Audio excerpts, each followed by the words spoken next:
按摩，像这个的话，你们要弄开，要2分钟。要将布放进染缸前，还得先按摩。客家蓝染制作过程可让第一次体验的学生们好奇又兴奋。拧干之后才不会把对，在你的手套上有没有？运用木兰和山兰本土植物做成染剂，经过3次以上重复浸泡，等待氧化。染布吸收水分之后，才能算是完成。是传统产艺，它是要往下扎根，所以说它就把这个空间挪出给工作者来给大家做一个 DIY， 这样子传承下去。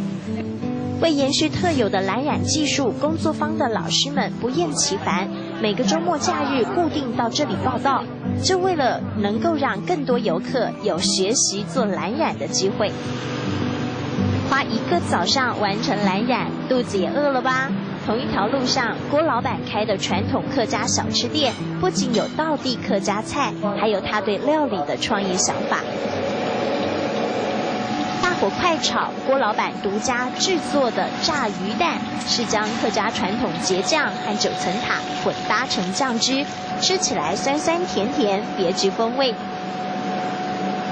而这一道有客家凉面之称的凉板条，更获得了客家料理美味冠军。因为我们客家鸡酱而来调配跟芝麻酱，我们自制的芝麻酱而来调配而成的，所以这样的互相的搭配之下是非常搭配的一道未来的客家的创意料理。就是要和别人不一样，郭老板做菜不光要好吃而已。代表着客家人性格的传统菜，在他的催化下，除了保留传统，还要创新。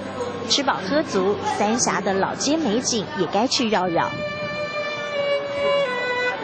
优美的琴声回荡在红砖瓦相连的古建筑间，这是三峡之美。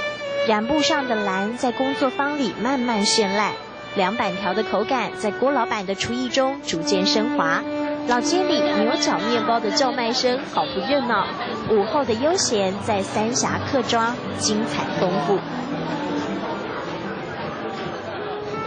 木兰和山兰的结合，幻化染布上那一抹印象。结酱和9层塔的混搭，成就食堂里那一口滋味。驻足三峡老街客庄市集里，遇见感动时刻。